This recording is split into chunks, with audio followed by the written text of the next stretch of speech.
Que a paz do Senhor esteja e permaneça com os irmãos e com todos nós. É muito bom estar aqui, não é demais repetir a minha gratidão pelo privilégio de estar participando dessa escola bíblica, agradecer ao pastor Nelson, toda a mesa da nossa convenção e ao Conselho de Educação, Cultura da nossa convenção, estar aqui com os pastores. Permitam-me fazer uma saudação especial ao pastor Joás Ovídio. É uma honra, pastor, estar aqui e vê-lo aqui conosco, né? Também ativo, como sempre tem estado. Nós estamos falando, meus irmãos, sobre o tema refutando as ideologias do nosso tempo.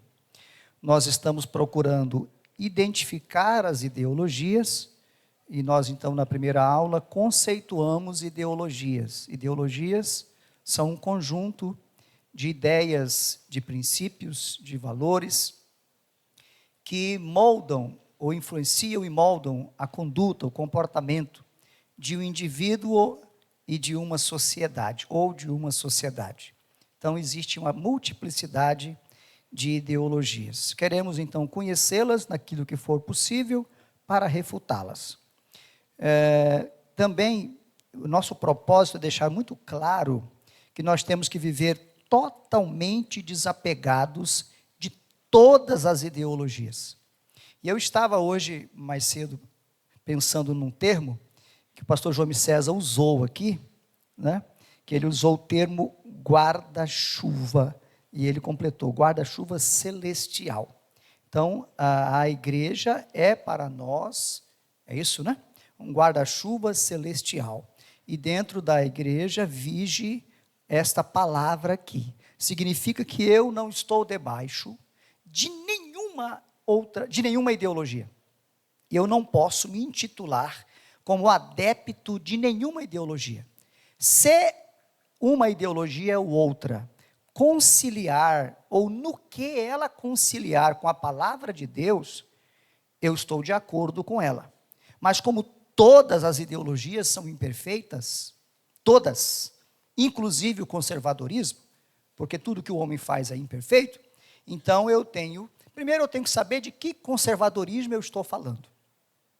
Existem várias facetas históricas do conservadorismo ao longo do tempo, né? Por exemplo, uma boa parte da classe política evangélica no Brasil atual se vangloria de terem como guru um conservador que não é mais porque já morreu, católico e esotérico e totalmente contra a reforma protestante. Totalmente contra a reforma protestante. Mas é o guru de muita gente. Então, ou a pessoa não conhece conservadorismo historicamente falando, né, ou está realmente profundamente enganado. Existe parte do conservadorismo, né, que já apoiou, por exemplo, a escravidão, ou regime escravocrata, no sul dos Estados Unidos, por exemplo. Inclusive parte do protestantismo. Nossa igreja, e eu falo da Assembleia de Deus, é uma igreja que surgiu exatamente na contramão da segregação racial. Os irmãos observam aqui pessoas de todas, podemos usar assim, todas as cores. A nossa igreja ela não tem esse tipo de acepção, até porque o avivamento veio sobre um homem negro, William Seymour. E os Estados Unidos estavam vivendo um período de profunda segregação. E ele, para assistir uma aula, ele tinha que ficar do lado de fora, não podia nem entrar no ambiente onde era ministrado o estudo bíblico. E depois, então, quando surge a igreja, a parte dos protestantes queriam manter a segregação.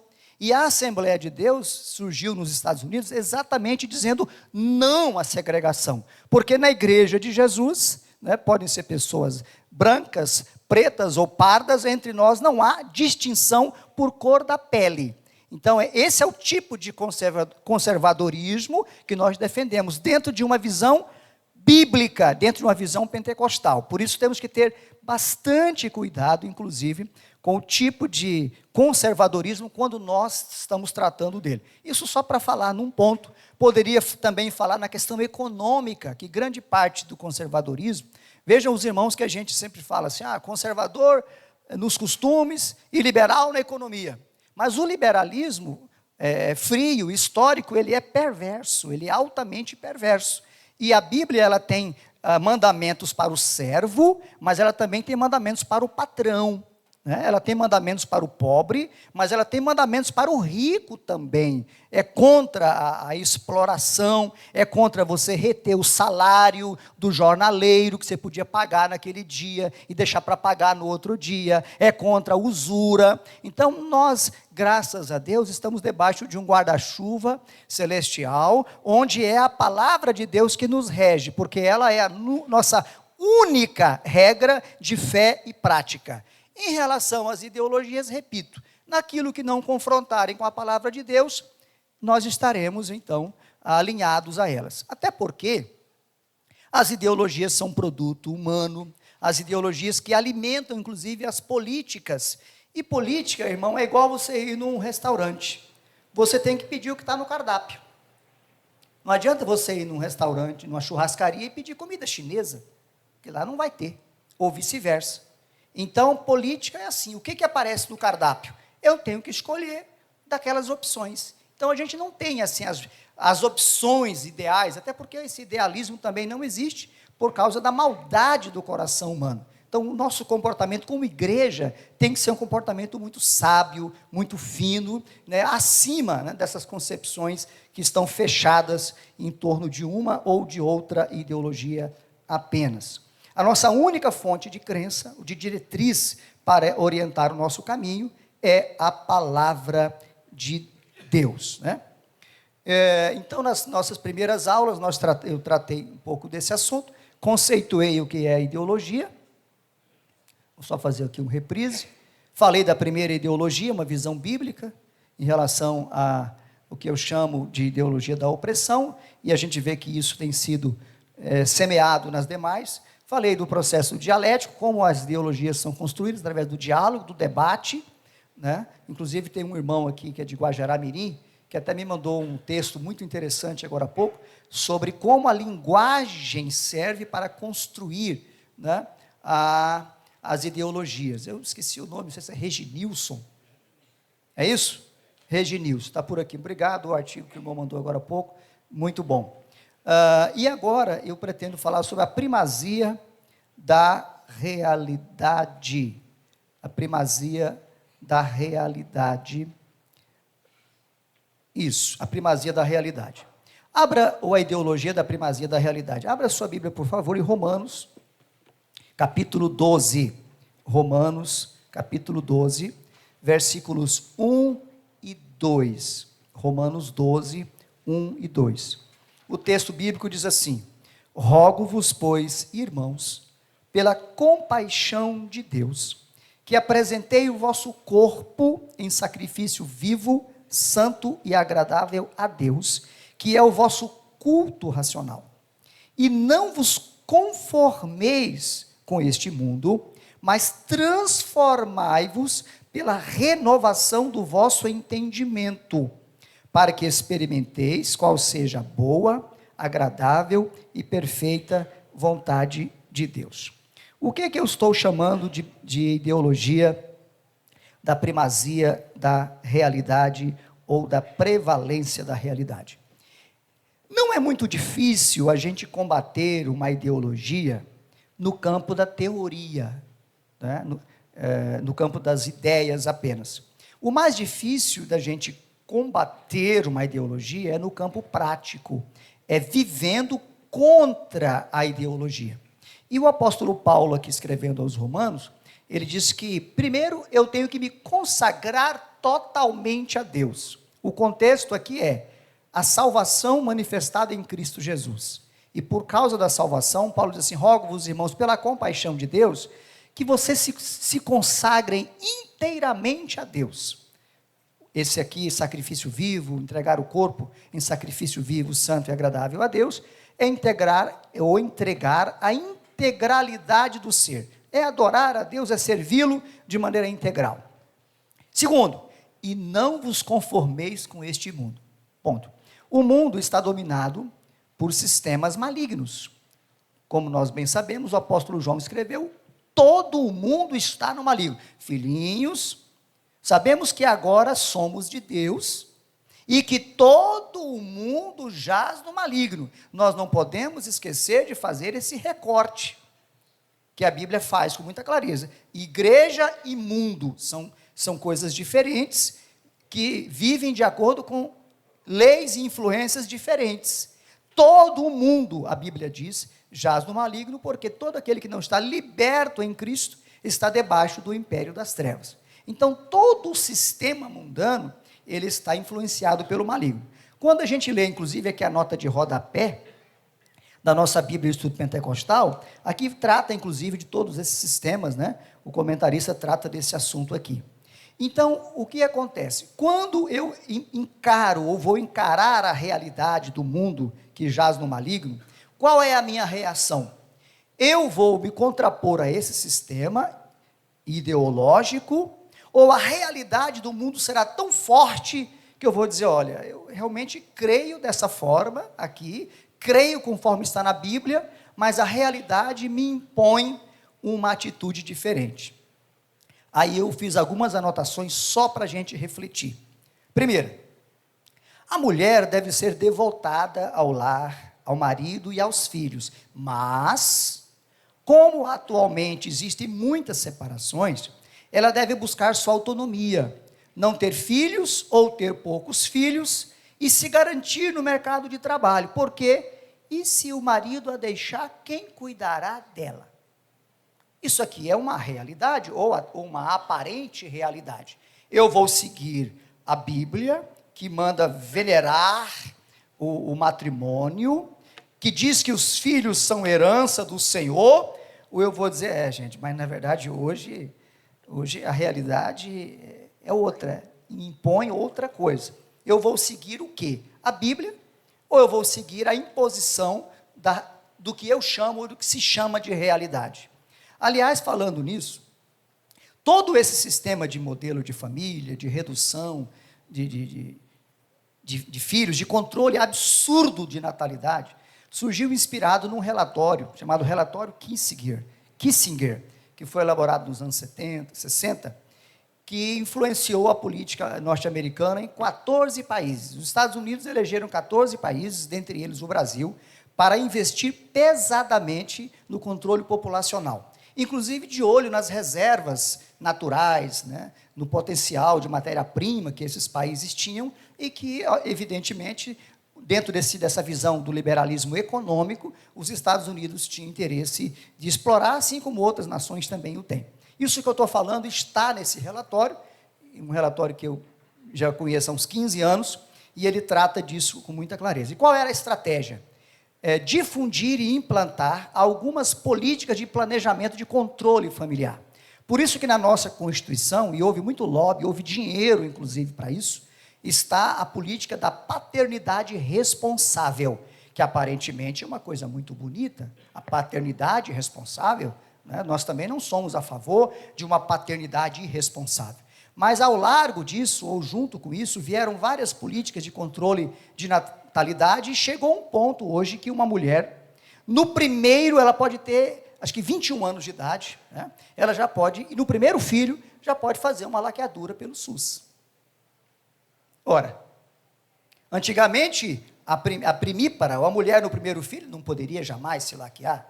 Ela tinha que ter, eu acho que mais de 25 anos, eu não me lembro agora, está aqui, o doutor pode até me ajudar nisso, mas agora reduziu um filho, 21 anos, independente da vontade do marido, pá, desculpa a expressão, faca. Nem precisa ter, de 25, nem precisa ter filho. Então, eu estou falando que essa ideologia, ela vai sendo semeada, a chegar a algum ponto que você falar com algum jovem da igreja, recém-casado, já aconteceu comigo várias vezes, e aí, vocês vão ter filhos? Dizer, Deus me livre. Então, chegou um ponto de se declarar isso. Eu não estou advogando, obviamente, aqui, nada absurdo. Eu estou falando só da gente procurar cumprir a vontade de Deus. E como as ideologias, elas se impõem através de realidades reais ou aparentes, ou mentirosas. Porque esse relatório, a proposta dele era salvar o mundo através do controle populacional. Assim como o ecologismo promete salvar o mundo através do controle das políticas ambientais. E nós sabemos que isso é um engano, né? Inclusive, isso leva à divinização da natureza. E quais são os efeitos colaterais hoje? Hoje as pessoas estão cuidando melhor dos pets do que das crianças. Tem muitos casais que estão preferindo gastar com cachorros, com pets. Está uma coisa horrível e maligna. Tem algumas histórias de situações malignas. Do petzinho servir de motivo de separação conjugal. Né? Sem falar daqueles homens que, às vezes, tem problema com a mulher por causa do passarinho, né? Que tem uns que gostam de passarinho. Né? Então, tem uma série de coisas. Então, são os animais substituindo a posição do ser humano. Já existem lugares no Brasil, no mundo, que já existe funeral, já tem há muito tempo, mas culto, tá? Você pode pesquisar, para animais. Então, chega-se a um campo de bestialidade. Então, não é uma coisa inocente. E nós precisamos pensar até que ponto nós estamos ou não influenciados por isso. Eu tenho testemunhado de casos concretos de mulheres que querem cuidar do marido, cuidar dos filhos, até para evitar essa invasão externa, esse prejuízo moral para as crianças, e homens que exigem que a mulher trabalhe mesmo sem necessidade. Então, isso é uma ideologia muito forte, e eu estou só levantando pontos de interrogação. Os filhos precisam de cuidado contínuo, principalmente da mãe, para que a educação não seja relativizada, mas a realidade econômica é dura. Como um casal conseguirá cuidar ou criar os filhos se a mulher não tiver uma intensa jornada de trabalho fora do lar? E umas são mais responsáveis, ou mais sérias, responsáveis, não mais corajosas, ou homens, dizem assim, a igreja não vai pagar as minhas contas, pastor não vai pagar as minhas contas. O que a gente precisa resgatar? A busca da vontade de Deus. É só isso que eu acho que nós precisamos. Não vos conformeis com este mundo, mas transformai-vos pela renovação do vosso entendimento, para que experimenteis qual seja a boa, agradável e perfeita vontade de Deus. Deus tem uma vontade boa, perfeita e agradável para todos nós. Só alcançaremos se nós recusarmos as ideologias do mundo, não nos conformar de jeito nenhum e entrar na presença de Deus e dizer, Senhor, eu quero experimentar a tua vontade. Qual é a tua vontade para a minha vida, para a minha casa, para a minha família? Ou a gente faz isso, ou o mundo vai nos atropelar. As ideologias mundanas vão nos atropelar. Praticar sexo antes do casamento é pecado. Mas, e se o jovem estiver demorando muito se casar? Não demonstrar interesse em namorar? Não é melhor criar uma circunstância? Arrumar uma mulher que se entregue a ele para evitar que ele se incline ao homossexualismo? E se vocês acham que eu já ouvi isso? Isso é relativismo moral. É como se eu pudesse escolher o pecado. Esse pecado aqui não, mas esse pecado pode. O que a Bíblia diz? Bom é para o moço suportar o jugo na mocidade, assentar-se solitário e ficar em silêncio, porquanto Deus o pôs sobre ele. Põe a sua boca no pó, talvez haja esperança. Isso é Bíblia. Isso é Bíblia, não é fuga. Não é achar uma alternativa por causa da imposição de uma possível realidade. Nós vamos aderir ao relativismo moral? Penso que não. O que nós estamos levando isso aí? A uma crise de masculinidade que nós estamos assistindo de maneira assustadora. O homem e mulher devem se casar e viver juntos a vida toda, porque Deus odeia o divórcio. Mas e se não houver felicidade no casamento?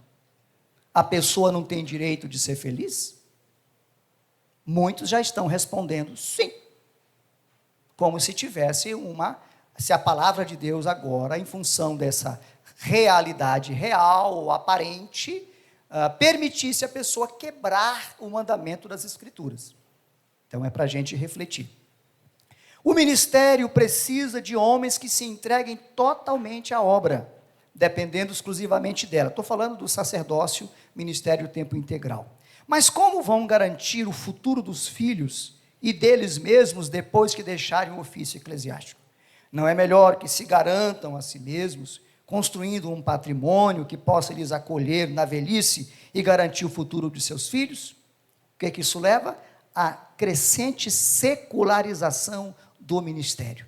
Deus ainda está procurando entre nós homens, e graças a Deus que nós temos muitos, e isso faz um diferencial muito grande na Igreja Assembleia de Deus, homens que se entregam totalmente ao ministério. E o que a gente vê? Que Deus cuida deles e de suas famílias. Quem é de nós aqui que se entregou ao ministério total ou parcialmente, ou não tem recebido o cuidado de Deus?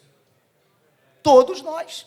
Estava falando com o pastor João César, que eu, no começo da minha vida profissional, eu comecei a militar na OAB, porque militar na OAB é uma das formas, se a pessoa quiser, chegar à magistratura, ao tribunal, pelo quinto constitucional.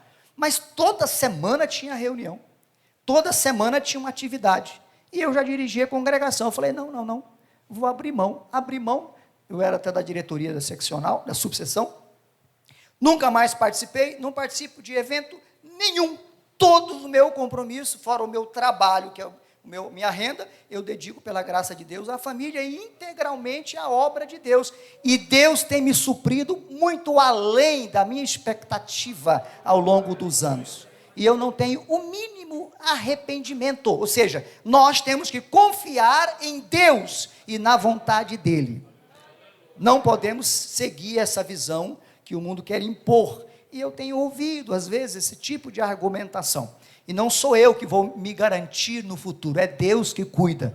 Buscai primeiro o reino de Deus e a sua justiça, e todas essas coisas vos serão acrescentadas.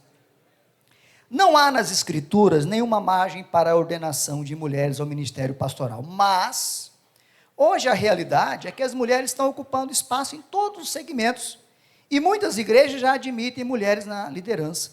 Por que então segurar esse fenômeno?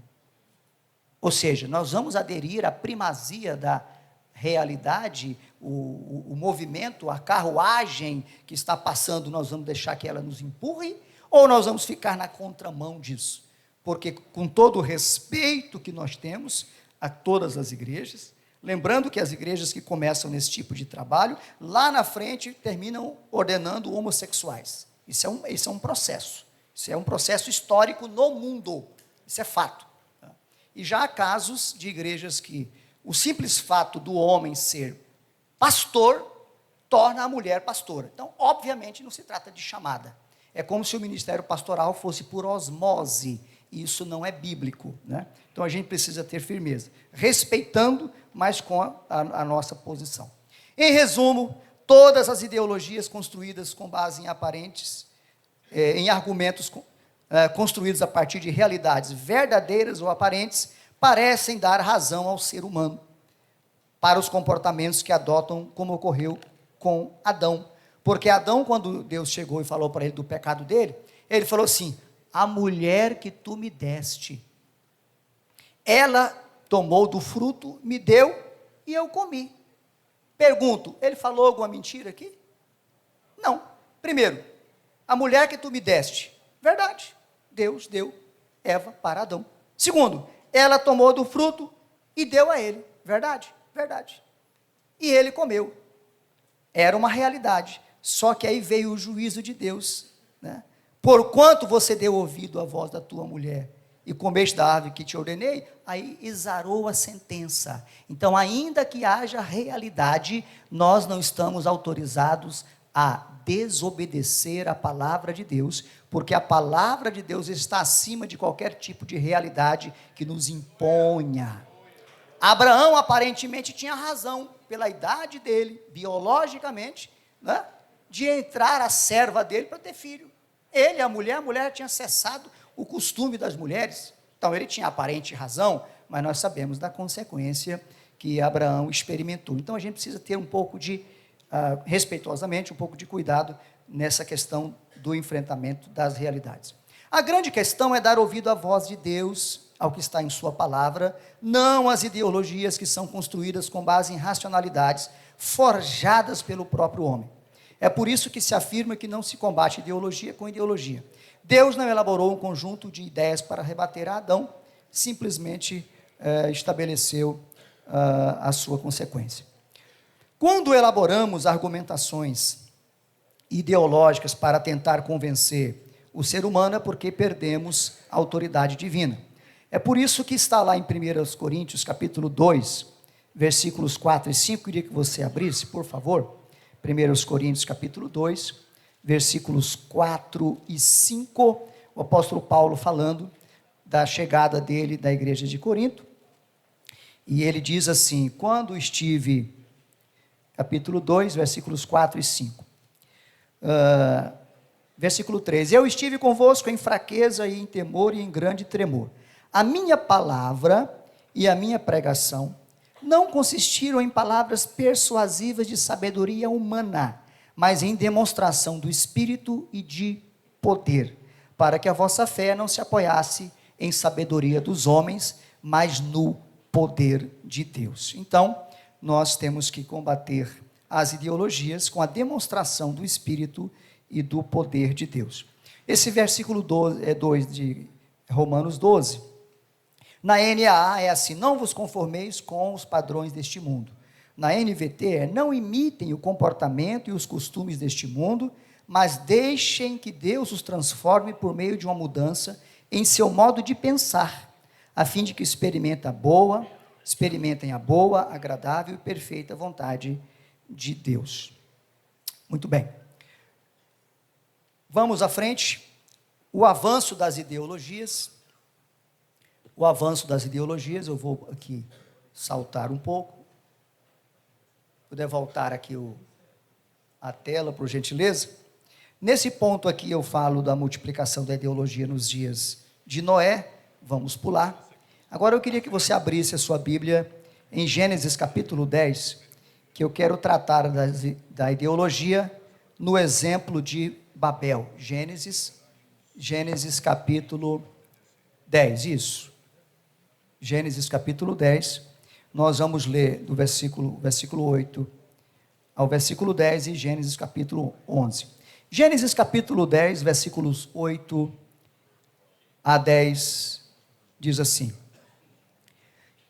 E Cuxi gerou a Nimrod. Este começou a ser poderoso na terra.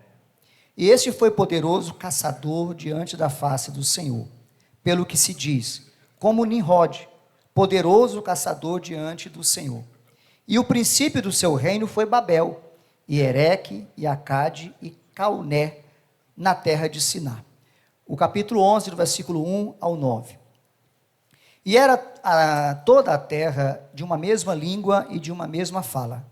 E aconteceu que, partindo eles do Oriente, acharam um vale na terra de Siná, Gênesis 11, e habitaram ali. E disseram uns aos outros: eia, façamos tijolos e queimemo-los bem. E foi-lhes o tijolo por pedra e o betume por cal. E disseram: eia, edifiquemos nós uma cidade e uma torre cujo cume toque nos céus. E façamo-nos um nome para que não sejamos espalhados sobre a face de toda a terra. Então desceu o Senhor para ver a cidade e a torre que os filhos dos homens edificavam. E o Senhor disse: eis que o povo é um, e todos têm uma mesma língua, e isto é o que começam a fazer. E agora não haverá restrição para tudo o que eles intentarem fazer. Eia, desçamos e confundamos ali a sua língua, para que não entenda um a língua do outro. Assim, o Senhor os espalhou dali sobre a face de toda a terra, e cessaram de edificar a cidade. Por isso se chamou o seu nome Babel, porquanto ali confundiu o Senhor a língua de toda a terra, e dali os espalhou o Senhor sobre a face de toda a terra. Quero falar com os irmãos agora um pouco sobre a construção de uma ideologia nesse exemplo aqui. Primeira coisa a considerar é o seguinte: o afastamento do homem em relação a Deus torna-o fácil ou presa fácil de ideologia. O texto bíblico nos apresenta a humanidade totalmente afastada da vontade de Deus, do culto a Deus. Não demorou muito para surgir uma nova ideia, e essa ideia se alastrou.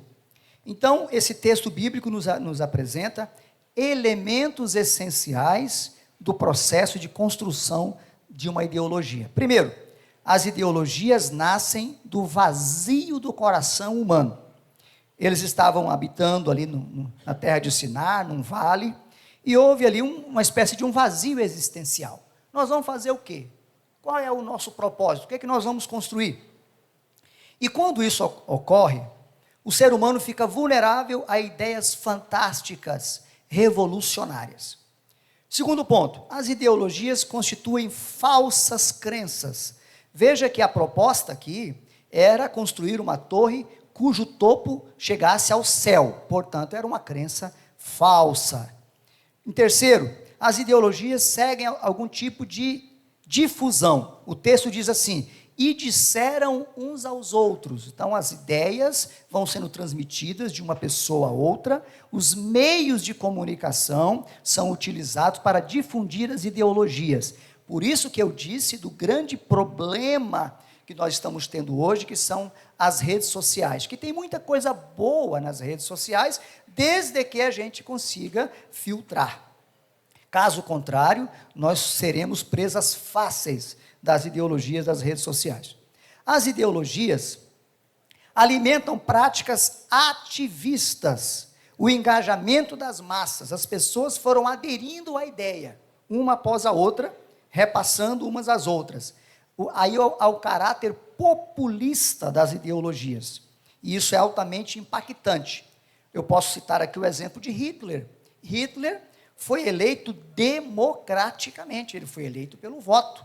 Costumava fazer discursos longos, né, especialmente lá na cidade de Munique, na Alemanha, e começou a ganhar um forte apoio popular, incluindo a maioria das lideranças cristãs.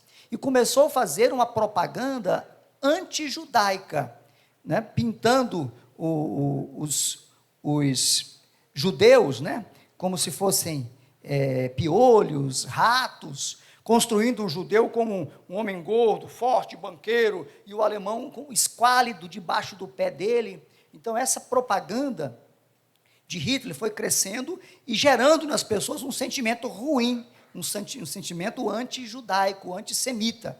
E depois, quando ele implantou o governo, muitas igrejas protestantes, inclusive, muitas não, a maioria das igrejas, a Aliança Evangélica Alemã, inclusive, infelizmente, apoiou o governo de Adolf Hitler. Os que resistiram a ele foram presos, né? Como Niemöller, por exemplo, né? Que foi levado para o campo de concentração, lá em Sachsenhausen, né? Próximo de Berlim. Vários líderes evangélicos que resistiram foram levados para lá. Mas o que eu quero dizer, o populismo leva à adesão, e às vezes até pessoas do segmento cristão.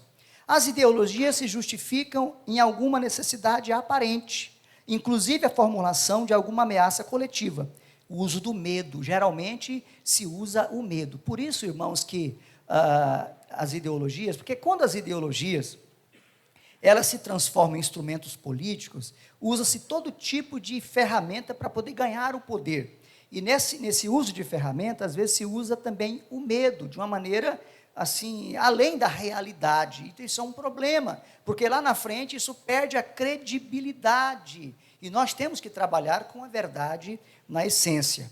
O argumento para construir Babel é evitar que aquela geração fosse espalhada sobre a terra. Olha, se a gente não fizer uma torre, nós vamos nos espalhar, aí vamos nos dispersar, então vamos construir a torre. E assim trabalharam para construir. As ideologias crescem com base em características de promessa ou proposta de esperança. Imagina, uma torre que ia chegar no céu. Para uma ideologia ganhar a mente e o coração, é preciso que sempre tenha um sentido escatológico de um futuro exuberante de plena realização.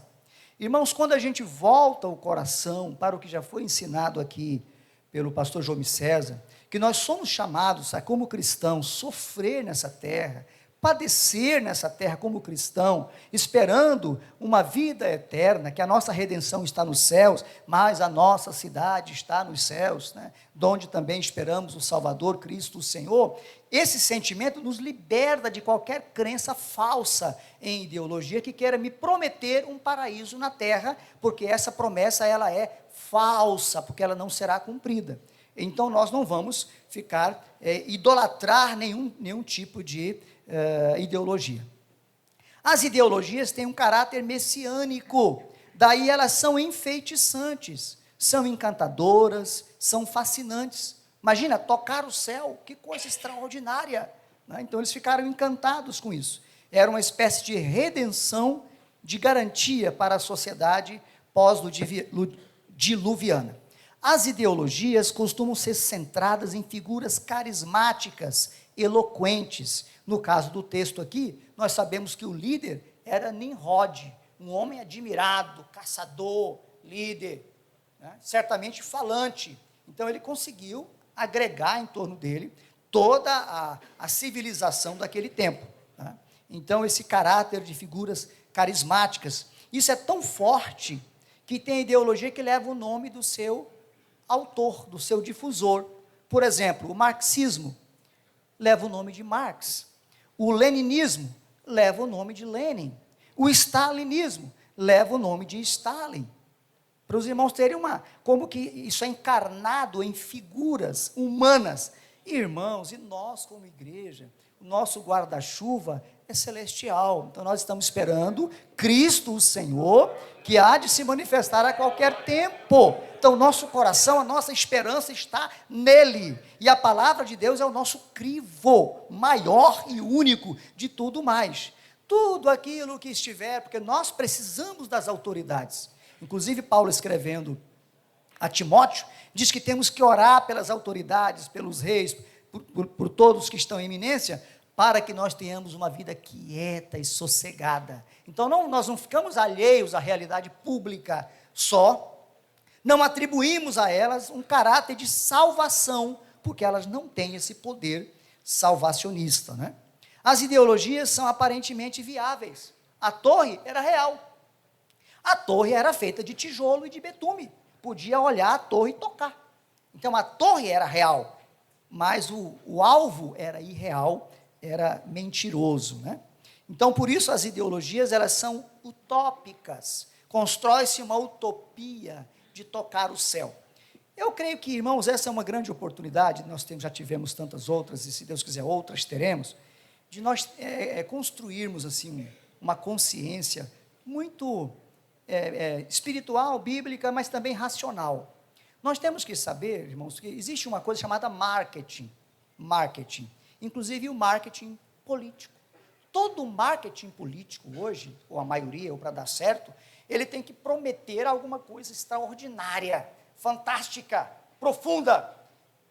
E a gente tem que ter discernimento disso. A gente vai fazer a escolha dentro do cardápio que tiver. Nós temos uma linha que nós não somos de uma linha perversa. Jamais fomos, não somos, se Deus quiser, nunca seremos, mas também nós não seremos de uma linha que vamos acreditar na redenção, porque as coisas são imperfeitas. Elas são imperfeitas e nós não podemos nos deixar levar por isso. Então, as ideologias, elas têm esse caráter da utopia. E, geralmente, o marketing, inclusive o marketing comercial, os produtos, né? Um produto uma propaganda de um calçado, de um perfume, de uma roupa. A pessoa vê aquela propaganda, fala, não, eu vou me realizar, eu vou ser um outro homem, eu vou ser uma outra mulher, né? Acredita-se na transformação total. Isso é uma utopia. Daqui a pouco você está vestido com aquela roupa, aquele calçado, você fez aquela viagem, voltou, e não era tudo aquilo que você imaginava. Então, a gente precisa ter um nível de racionalidade para a gente tratar dessas coisas aí, né? Quando alguém vier tentando nos iludir muito, fala, mas, irmão, menos, por favor. As ideologias são substitutos falsos em relação à esperança escatológica. É muito comum as ideologias nos levarem a um fervor religioso e até mesmo espiritual autêntico, uma mistura, né? E pegar esse fervor religioso e se deslocar ou colocar a serviço da ideologia. Isso é uma coisa perigosa, porque nós somos fervorosos do espírito, servindo ao Senhor. Deixa eu abrir um parênteses aqui, que eu não queria abrir, mas eu vou abrir. Eu me lembro quando eu tinha assim, um envolvimento maior em campanhas propriamente dita, né? Que na época da campanha, eu andava com um santinho dentro do meu carro. Toda pessoa que eu entrava, eu dava um jeitinho de entrar no assunto e pegar o santinho. Aí eu comecei a ficar com vergonha. Falei, não tem um folheto no meu carro. Não tem folheto no meu carro. Como é que eu fico tão voltado para isso que eu tenho que falar o nome de uma pessoa, de duas ou três? E cadê o meu fervor espiritual para evangelizar as pessoas? Eu comecei a ficar com vergonha de mim mesmo. Por quê? Às vezes a gente se torna mais fervoroso para uma coisa tão banal e passageira do que para outra coisa, como essa coisa bela que o pastor Nelson está nos relatando aqui, e graças a Deus que a gente vê isso em outras cidades também, de irmãos que têm essa vontade, né, voluntariamente, de evangelizar na rodoviária, né, lá onde eu congrego pela bondade de Deus, tem irmãos que eles vão voluntariamente, vão à rodoviária, vão aos hospitais, tem uma equipe que todo domingo faz culto evangelístico, como nós temos em várias cidades. Então, esse fervor, realmente de canalizar esse fervor para as coisas de Deus, é sem dúvida mais importante, sob pena de nós deslocarmos isso para outras coisas que têm algum nível de importância, mas não podem ser mais importantes. As ideologias geram movimentos potencialmente violentos. As ideologias mobilizam as forças das massas, por isso não é fácil se opor a elas e permanecer livre de ataques. Hoje a gente usa muitas redes sociais, mas qualquer coisinha, se fizer um recorte, né, e postar, e a gente falando alguma coisa, vem realmente um patrulhamento terrível, né, porque as ideologias, elas criam frentes radicais, extremas, que não admitem qualquer tipo de contestação. E, às vezes, ideologias tanto de direita quanto de esquerda. E isso é uma coisa que a gente tem que ter cuidado, porque essa intolerância, né, às vezes esse cancelamento, né, esse extremismo, pode também atingir, ou às vezes atinge pessoas de um setor extremo que, graças a Deus, nós não fazemos parte dele. As ideologias fazem muitas vítimas, né, costumam destruir aqueles que se apresentem em seu caminho, inclusive fisicamente. Todas as principais ideologias terminaram em terríveis morticínios. O fascismo vitimou mais de 1 milhão de pessoas. O nazismo, acho que mais de 12 milhões, alguns falam no cálculo de 15 milhões, só judeus foram mais de 6 milhões de judeus. Uma ideia, uma ideologia difundida e incorporada, que levou uma nação e um eixo, né, chamado eixo do mal, a se levantar contra todas as demais nações e produzir a Segunda Guerra Mundial, né, e fazer, inclusive, esse grande morticínio. Eu tive, por graça de Deus, a oportunidade de visitar alguns campos de concentração, e é coisa horrível, câmaras de gás, os fornos que eles usavam, os espaços onde eles enterravam as pessoas. Então, algo praticamente inimaginável. Quem já visitou, por exemplo, os museus do Holocausto, que tem alguns no mundo, como tem em Israel, como tem em Nova York, como tem em Washington, e a gente vê lá as fotos, as peças de roupa das pessoas que foram mortas, assim por diante. Então, são brutalidades que começam com ideias, com ideologias. Então, são coisas assim a serem pensadas. Na atualidade, uma das principais ideologias que crescem em todo o mundo é a ideologia de gênero, que eu já falei, que inicialmente falava que o sexo é biológico, mas o gênero é construção social, e hoje já nega, inclusive, o aspecto biológico do sexo. As ideologias somente podem ser desfeitas por uma intervenção divina. Veja, irmãos, o texto. O próprio Deus diz assim: e o Senhor diz: eis que o povo é um, e todos têm uma mesma língua. E isto é o que começam a fazer. E agora não haverá restrição para tudo que eles intentarem fazer.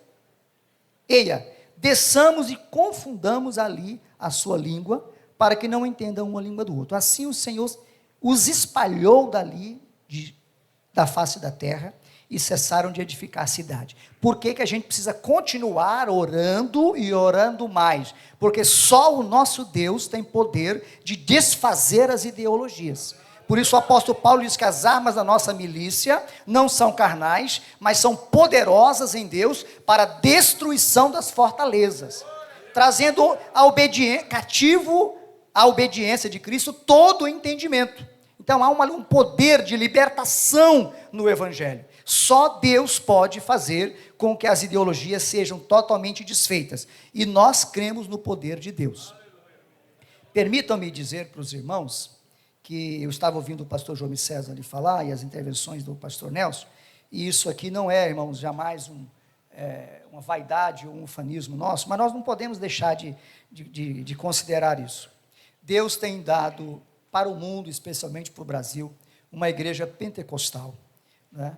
E também que isso não seja vaidade nossa. O estado de Rondônia, o pastor Nelson conhece muito mais do que eu, outros lugares, nós não estamos aqui fazendo nenhum tipo de crítica, mas assim, reconhecer esse caráter de unidade, esse caráter homogêneo que pela graça de Deus temos aqui, a condição, e juntamente com a igreja, lógico, do Brasil inteiro, de outras partes, contribuir para a manutenção desses princípios e dos valores que são bíblicos, mesmo remando contra todo o sistema mundano que já tem influenciado muitas outras linhas evangélicas, né? O que se tem de vozes no setor evangélico no Brasil hoje, contra os nossos princípios, isso aí é uma coisa assustadora, né? Às vezes, assim, não é nem bom a gente propagar tudo isso, mas às vezes a gente tem que pesquisar para falar sobre, e hoje o que tem de vozes contra a igreja, inclusive contra a instituição, eu não sei se deveria dizer, mas eu vou aproveitar de dizer, eu estou escrevendo, pela graça de Deus, um livro sobre o movimento dos desigrejados. E esse livro, Deus me deu a inspiração para escrevê-lo, ouvindo o pastor Nelson pregar uma mensagem. Ele estava pregando lá em Paraná, sobre o cego de Jericó. E no dia que ele estava pregando aquela mensagem, eu recebi uma inspiração, comecei a fazer umas anotações, e já está bem avançado. Há um processo no Brasil muito forte contra a igreja institucional, contra a organização, contra pastores, contra qualquer tipo de organização religiosa séria. Por isso nós temos que conservar, e essa matéria do pastor João César, dentre outras, está nos chamando para essa conservação, porque, irmãos, a preciosidade de uma igreja local, de a gente ter um lugar para congregar, ter um lugar para dobrar os joelhos, ter um lugar para ouvir a palavra de Deus, para comungar, para chamar alguém de irmão, isso é uma coisa que não tem dinheiro que pague. E nós precisamos, se nós queremos realmente ter um corpo espiritual forte, para resistir aos ventos do mundo, nós precisamos nos fortalecer como igreja. 2 Crônicas 7,14 diz, se o meu povo, que se chama pelo meu nome, se humilhar e orar, e buscar a minha face, e se converter dos seus maus caminhos, então eu ouvirei dos céus, e perdoarei os seus pecados, e sararei a sua terra. Meus irmãos, que Deus os abençoe. Eu tenho ali ainda poucos minutos, mas eu vou talvez encerrar antes. Talvez, permitindo Deus na próxima oportunidade, eu queria fazer um resumo com os irmãos sobre a questão das duas grandes visões, além de falar do texto de Atos, que eu não falei, das duas grandes visões que nós temos hoje do ponto de vista ideológico, que é a visão restrita e a visão irrestrita. A visão restrita é uma visão que admite, que reconhece a natureza humana como má, que o homem é intrinsecamente mau, que ele já nasce em pecado e inclinado ao pecado. E disso decorre uma série de fatores. E a visão irrestrita é que considera que o homem nasce bom, né? Como eu já citei aqui de manhã, Jean-Jacques Rousseau, né, que é o autor da frase que diz assim, o homem nasce bom, é a sociedade que o corrompe, que é uma visão desde a época de Aristóteles, que dizia que o homem é uma tábula rasa, ou de John Locke, que dizia que o homem é como uma página em branco. Daí surgiu a crença que a educação resolveria todos os problemas da humanidade. E a educação é importante, mas nós investimos muito em educação. Investimos, aliás, no Brasil, e hoje não sabe nem gastar o dinheiro que tem. Eu estou na vida pública como servidor há mais de 20 anos, e eu digo de testemunho, todos os anos as prefeituras ficam procurando o que fazer para gastar o dinheiro, todos os anos. Esse ano agora não é diferente. Hoje mesmo eu recebi a mensagem do secretário de Educação, perguntando sobre alguma coisa, querem arrumar alguma coisa, senão vão distribuir para o servidor. Aí é 14º, 15º, 16º salário para a educação. E eles devem ser bem remunerados mesmo, deve ter até alguns deles aqui, né? Mas o que eu estou querendo dizer é que a educação é importante, mas ela não redime o ser humano. Os países no mundo que têm os primeiros índices no PISA, que é o índice que mede aí a educação no mundo, são os países que têm mais problemas com drogas, com álcool, problema de vício. Então a educação é importante, mas ela não liberta. É o Evangelho é o poder de Deus para a salvação de todo aquele que crê. E o Evangelho é a nossa arma, é a arma da igreja do Senhor Jesus. Quantos entenderam e creem assim, pode levantar a mão e bendizer ao Senhor. Que Deus os abençoe em nome de Jesus.